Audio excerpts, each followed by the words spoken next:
Namo tassa bhagavato arahato samma sambuddhassa. Namo tassa bhagavato arahato samma sambuddhassa. Namo tassa bhagavato arahato samma sambuddhassa.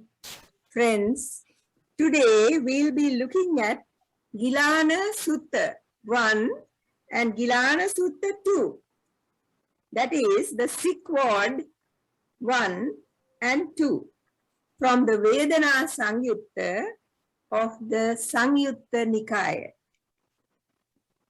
This sutta seems suitable for our time now, for the whole world has become a sick ward. So let's see the medicine that the Buddha recommends to the sick bhikkhus. The sutta opens with the Buddha paying a visit to the sick ward. The Buddha tells the bhikkhus that they should be fully aware and mindful of 4 things. 1, of one's body. 2, of the feelings. 3, of the mind. 4, of the mental objects in the mind, right? So that one sees things as they actually are. That the body is, now this is the truth, right? That the body is liable to fall sick. And if one is unmindful, one may be worried in mind, and that would be adding mental pain to the physical pain.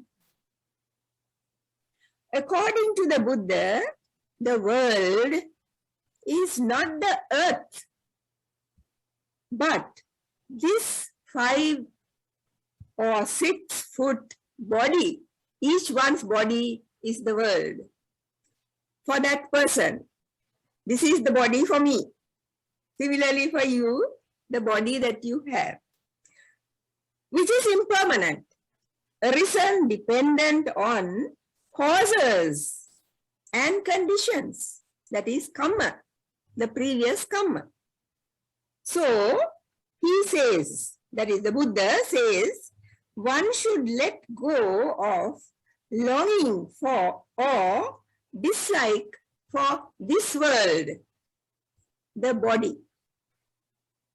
Of the 4 things that the Buddha tells us to consider, the body is different from the other 3.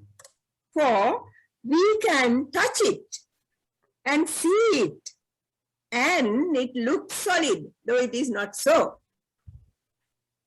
In the Satipatthana Sutta, most probably most of you might be knowing that it is the meditation sutta that Buddha has given, the Satipatthana Sutta, that is the meditation on mindfulness, right? The Satipatthana Sutta. In that sutta, the Buddha says that contemplating the body in the body, now that is what he asked us to do, contemplating the body in the body, is done by being mindful of the in and out breaths. You know, the in breath and the out breath. It is a direct experience of life, ebbing and flowing within us. Now this breath, the meditation is not something that the Buddha discovered. It was there even before the Buddha's time. Only thing is, he used it in such a scientific way that it has come down the ages until today. The breath is the most consistent thing in our lives, starting when we are born and ending when we die. It is the breath that connects one moment to the next. All beings share this act of breathing, so that when we become aware of the breath, it is as if the whole world is breathing with us. You know why I say this? Because normally, though we are breathing all the time, we are not conscious of it. So only when we meditate on it that we become conscious. Being aware of the breath, we become aware of the body, the emotions and the feelings. The regular practice of mindfulness of breathing increases our sense of spaciousness, and the mind becomes less busy with the inner chatter, worry, etc.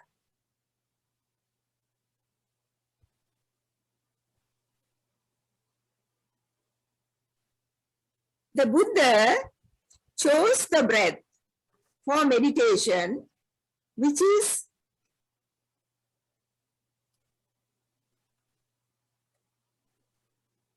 in the body. You see, because the breath is something in the body. That is why the Buddha chose this for meditation.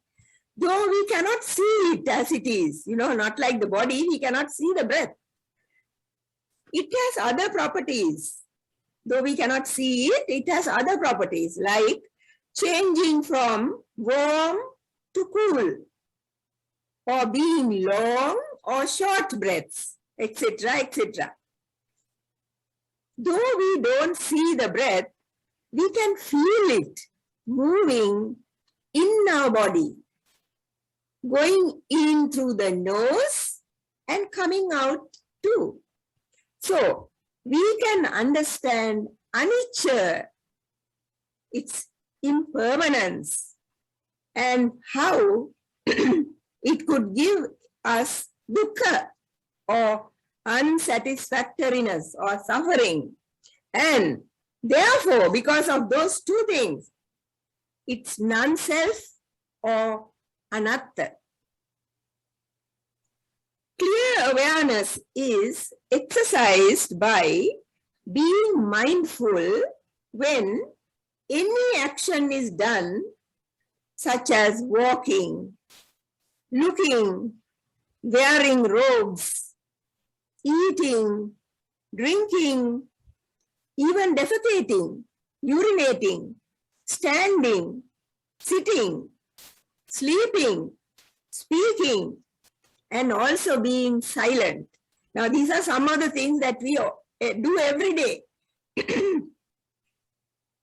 Separating the body into its different parts, like head hair, body hair, nails, teeth, etc., or separating it or dividing it into the four elements. The four elements: the earth element, the water element, the heat element, and the air element. There are other elements also, but these are the four main elements. So by dividing into those four also, we could contemplate, you see, the body as it is. We are trying to understand the body. Even the breathing exercise is not an exercise, but it is a way of understanding the body, right? So also we could, in the Satipatthana Sutta, there is this also, looking at the corpse. Those days, corpses were just, when people died, they were just put into the, though it's called cemetery, they were just thrown there. And, people could go and see it. So, visualizing now, today we don't see such things, so we can visualize a corpse. These are some of the other ways of contemplating the body in the body, right? While meditating especially. After looking at the body, we come to feelings, right? Now that is the second one, the feelings. It's easier to understand it because feelings happen within the body, inside the body. that is, in a sick body, we feel the pain. If there is a fever, there is a feeling of heat. When we are bathing, we feel the cold or warmth of the water. So things like that, right? And so on. In Buddhist psychology, there are three main feelings. That is, pleasant feeling, unpleasant feeling, and neutral feeling. It is also called pleasant feeling, no unpleasant feeling, right? It's easier to use the word neutral, right? So, feeling is the first reaction to any sense impression. You know, sense impression is what you get through the senses. As you focus your sense on something, the first sensation that you get is a feeling. The craving and clinging for the whatever you saw comes afterwards, not at that moment. When feeling is uncontrolled, right? It could hurt others. You know how feeling can hurt. Even small, young children have taken a pistol and gone and shot his own classmates, right? Now that is because of a feeling. Right mindfulness helps to observe the feelings of oneself and others with detachment. You know, now when we are attached only, that feeling becomes a problem. When we are detached, then it is not a problem. Because after all, we do feel, everybody feels, right? Feeling is born of contact and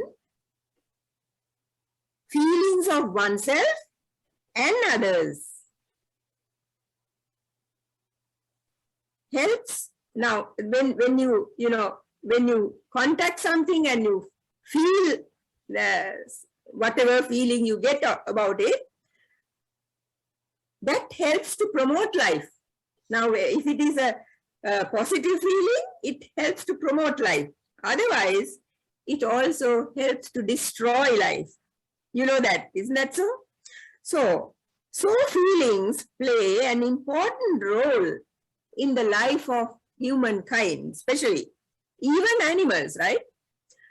There are cases of the working of free will that have turned the tide of emotions. For example, if we take the Buddha. Now, Buddha's equanimity in the face of a Brahmin's abuse. I think I have told you the story earlier. You might remember how the Brahmin scolded the Buddha. But the Buddha was not worried. He was detached. Or the death of Socrates, who joyfully drank the poison that killed him, right? When the Buddha was hurt by a rock splinter thrown by Devadatta, I think you remember that story, though he was in pain, managed to bear it up with equanimity, right? By conditioning his thought process. So that is what he is telling us to do when we find that there is something that we cannot control and that there is something that we want to get rid of. At that moment, the Buddha says it is good to condition our thoughts, right? So how do we do that? We'll come to that, right? When one leaves out thoughts of I, my, myself, me, now those are the thoughts that can be very difficult to get rid of, right? The idea that now when you get these ideas, you think that a person has these feelings, right? that it is a person who is, building up or arising these feelings in that person. When dwelling thus, if a pleasant feeling arises, she or he understands a pleasant feeling has arisen in me due to contact that is dependent on this body. Now, that because of contact, there is a feeling, and that feeling has come because there is a body here. This body is impermanent. It's not permanent, right? It is impermanent. And it is dependently arisen. That is dependent on some cause. It has come about. So, therefore, the pleasant feeling is also impermanent. That is not permanent. And then sees how it fades away. Nothing comes and then stays for a long time. It comes, it goes away. Right? That is the way with feelings, with thoughts, with so many things that's in the mind, right? So now the person sees that it is fading away and also ceasing. It stops, vanishes. So she or he does not try to hold on to that pleasant feeling, and also that underlying tendency that has brought about this feeling is something called lust, right? Lust or greed or craving. And that is in regard to the body. And the pleasant feeling and that underlying tendency to lust are both abandoned by that person. You see, that is when that person sees with, I should use the word wisdom here. Yeah, with wisely, shall we say? Wisely, right?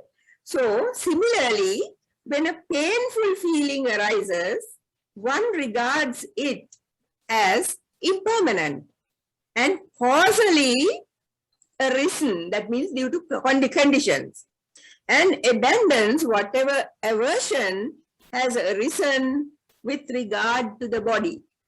Right? When there is a feeling of ill will or hatred or anger, then it can't be a good one, right? It can't be bringing positive results. It's always negative. So then, also what the person will do is, if that person is looking mindfully, abandons whatever aversion has arisen with regard to the body and the painful feeling and the underlying tendency to hate. All three things will be abandoned. In the same way, if a neutral feeling arises, now if you see a rock or something outside, it's a neutral feeling. You are not going to like it or dislike it, right? Unless it is in the way or something, or you go and then knock against it or something, right? Otherwise, it's just a neutral feeling that you get. So that kind of feeling also you abandon by being mindful. And what kind of underlying tendency is there? When it's a neutral feeling, it is a feeling that is, or it's a tendency to ignorance, right? When it's a pleasant feeling, it is a tendency to lust. When it is a painful feeling, it is a tendency to hate. When it is a neutral feeling, it is a tendency to ignorance. Painful bodily feelings can be due to other activities also. Activities of ours, right? Or it can be due to regret, or grief, or loss, or underlying mental depression. Because there is in your mind that you don't see underlying a mental depression. This pain may be known as psychic spiritual pain. When one undergoes this type of feeling, deep sorrow, sadness, depression, etc. can follow. Psychological pain may lead to anxiety, which makes the person to startle suddenly. You must have seen certain people, you know, suddenly starting as if in fear. That happens when you have that kind of psychological pain. With anger, adrenaline is released, you know that, right? Which increases muscle pain and speeds up the breath.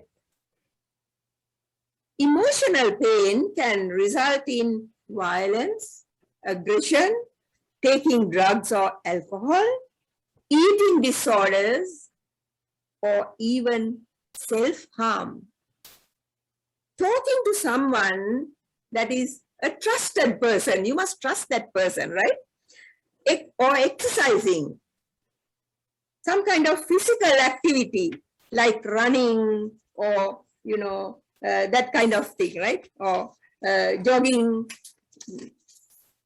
Also practicing mindfulness and being in the present moment without going into the past or to the future. Learning to accept. Now, lots of people don't accept what is there.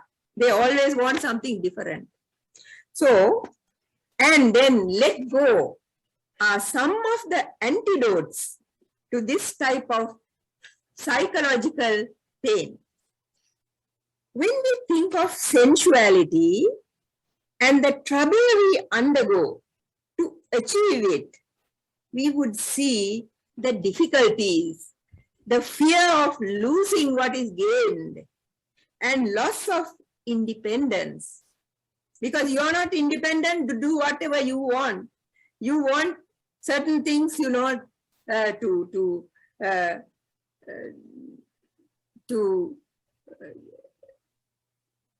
because of the senses, and therefore you will be prodded to carry on doing certain things that you even may not like to do. So therefore you lose independence, and also worry, unsatisfactoriness, and impermanence, right? All these difficulties will be there. If we let go or abandon sensual desire, we would gain a blameless and better kind of happiness, as the Buddha shows when we meditate and attain concentration and jhana. Now, those who have had concentration or at least some kind of jhana practice, you will know what it is like, right? And if we continue our striving, we will be able to find true, real, and lasting happiness of Nibbana.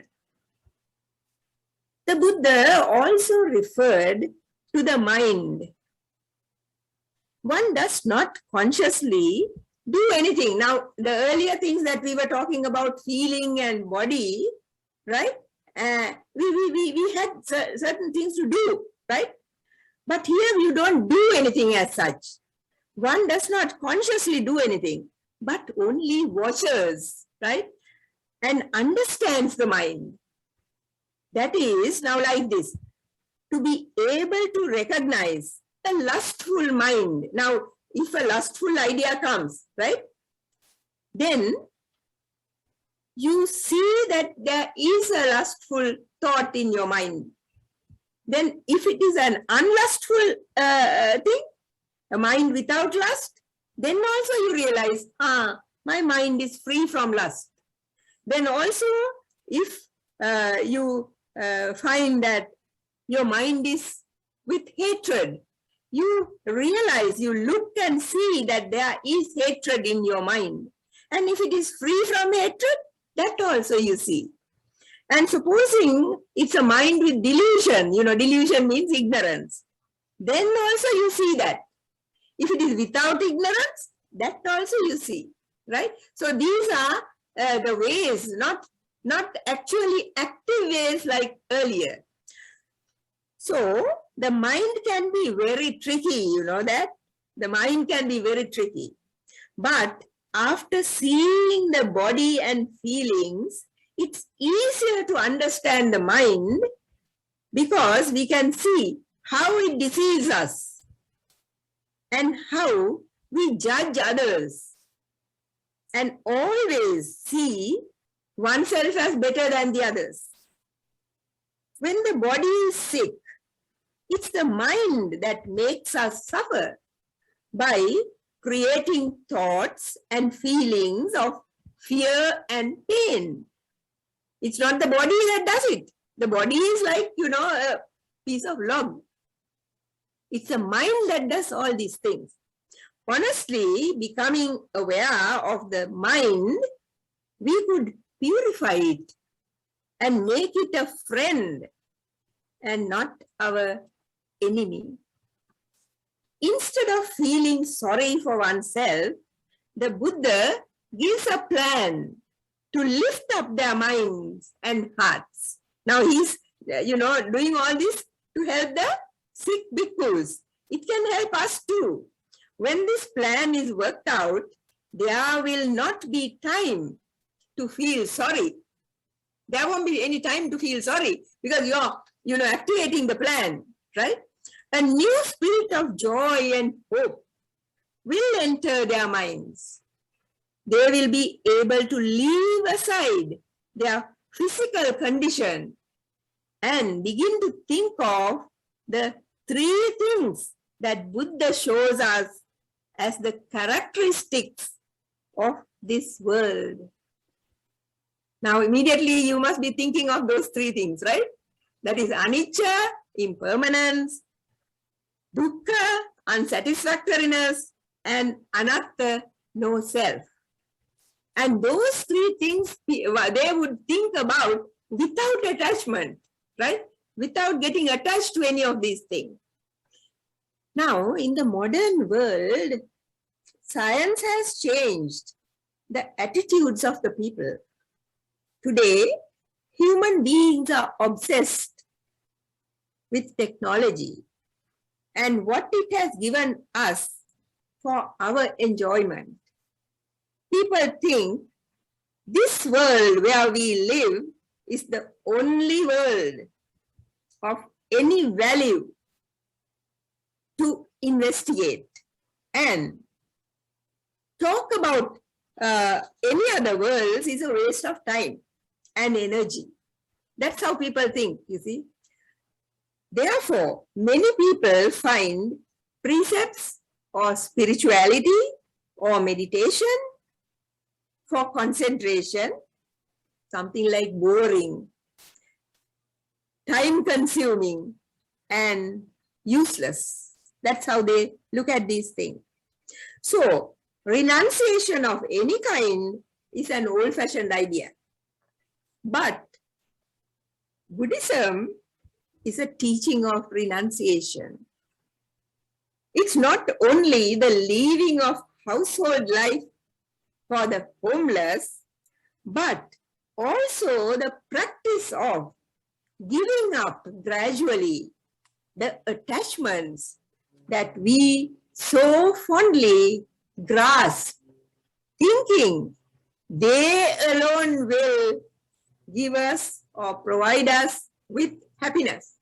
That's how we look at things, isn't that so? That is why we accumulate things. Collect. You go around and spend money and bring things, right? In the end, you don't use them even. What we renounce actually is what? Suffering. The self that we hold on to has to be renounced. It is because of this self that we do all these things. So, in order to be really free from suffering, we have to give up this idea of self. The I-ness involves the desire for the continued existence of self. It generates attachment for the self and those things which enhance the existence of the self and make it feel secure. For example, sense pleasures, possessions like wealth and, car and house and even spouse and children, right? Kinship means relationship. Now that this doesn't mean that you have to give up your relationships or your spouses and children. You see, it is that attachment, undue attachment, that is very harmful. So it also generates hatred or aversion from those same things which threaten one's continued existence or the happiness of the self, so that the self is never really happy because it is continually agitated by fears and desires which bind it tightly to the world. Renunciation is not for everyone. After saying all that, I have to tell you, renunciation is not for everyone. But renunciation with regard to attachment is for everyone, right? That is renunciation, that means from home to homelessness, that is not for everybody. Like the sea that gradually slopes down from the shore to deeper levels. So in this Dhamma, the training is gradual. The practice is gradual. Then the progress is also gradual. That is why we all of us don't attain Nibbana, right? So, like the drops of rainwater that we may collect, if we leave a pot outside to gather the rainwater, a wise person will turn to goodness and accumulate merit bit by bit, gradually removing one's impurities of lust, hate, and delusion, like the smith that removes the impurities from silver. Now when the silver is unearthed from the, taken from the earth, it contains a lot of impurities so that it doesn't shine. All that has to be removed for the silver to shine. Like that, we also have to get rid of our impurities. No one should be compelled to renounce, for just as we abandon toys of childhood as we outgrow them, when we no longer desire them, when a person sees the truth, a genuine desire to give up these sense pleasures will arise. The Buddha has ended the sutta saying that when the bhikkhu dwells mindful and clearly comprehending whether a pleasant, painful, or neutral feeling arises, he sees it as impermanent and abandons it. Finally, when a body terminating feeling arises, that means at the end of the life here, when the body terminating feeling arises, he or she understands the end, detached, not trying to grasp onto the life, but detached, and become cool, just like an oil lamp that will get extinguished when the oil is over. That is the Buddha's simile. The Buddha's remedy for sickness was not a temporary cure. It was a permanent one, for he had found it when he attained enlightenment. He said, as there is nothing permanent in this world, we are also impermanent. Our body is impermanent.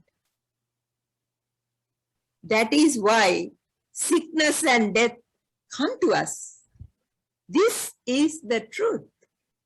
But do not let our mind be sick. Know and understand the body with the mind When we feel sad or sorry because our body is sick, look at the mind and do not let that feeling or thought of sadness take hold of the mind. Your attitude to the situation is what matters. Mindfully, let it go so that your mind is pure, alert, and positive. If death comes, we'll be ready for it with a cool and clear mind that is free of all worries, which is known as Yoniso Manasikara. Thank you. Do you have any questions? Please ask if you have.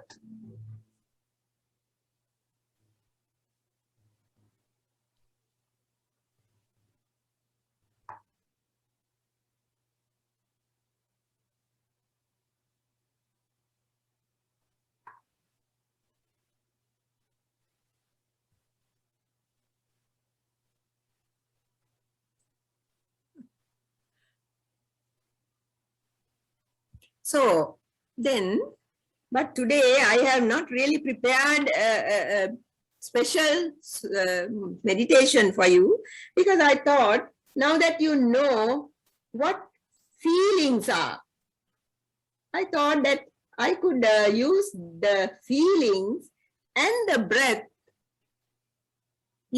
together, so that you yourself could control your breath and the feelings together without any instruction as such.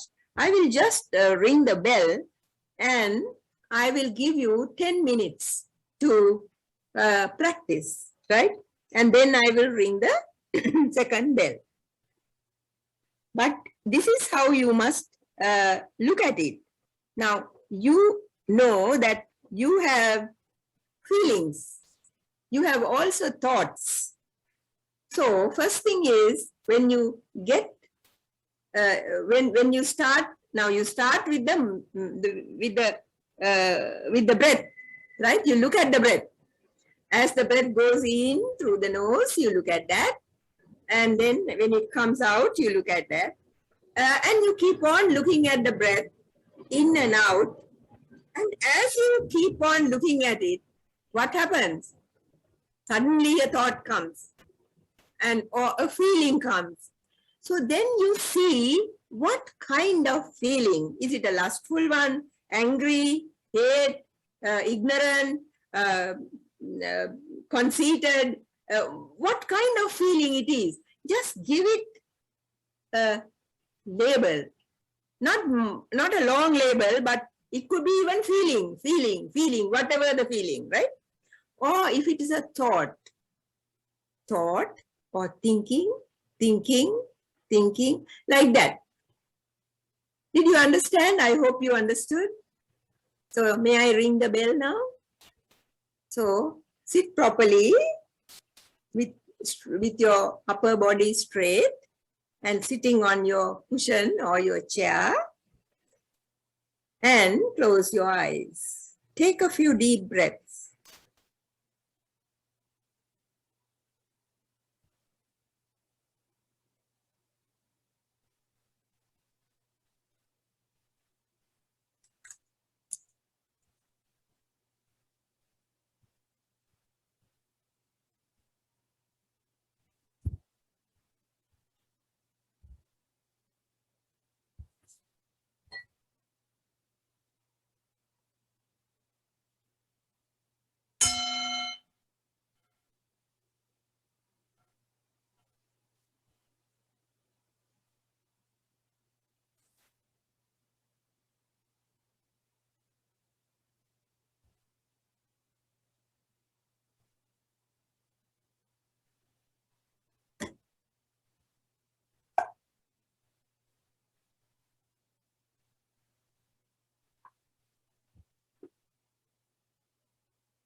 Tell me your reactions now.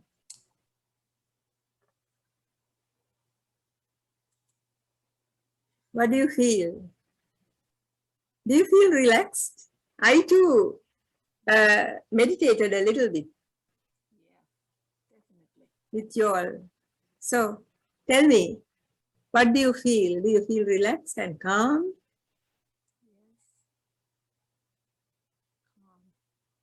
Okay, then do you have any questions on anything, meditation or the talk or whatever, the sutta? It was good.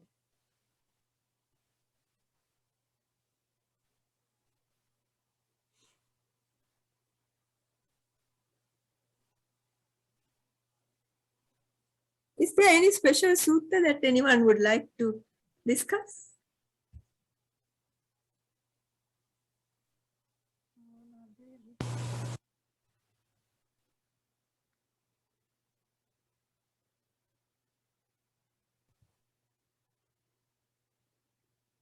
Okay, then we'll meet in another 2 weeks. Thanks. Thank you all, and may all of you be well, happy, and peaceful.